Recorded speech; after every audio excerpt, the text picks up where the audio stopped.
How to pay on Taobao using Alipay.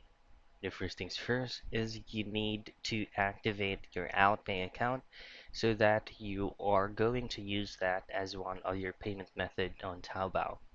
Now open up your Taobao account and then head directly to your account tab, which is going to be at the lower right portion of your screen. Now once you're here, just head directly to My Wallet and just simply tap on View. Now on your payment center, you should be able to see payment currency, payment method, and Alipay depending on the country where you're using Alipay.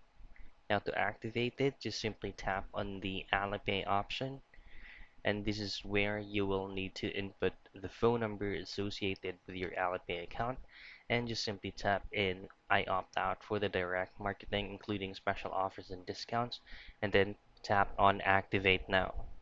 Now, once you have fully activated it, you can now and then use your Alipay account as one of the payment methods for you to be able to pay on Taobao using your Alipay.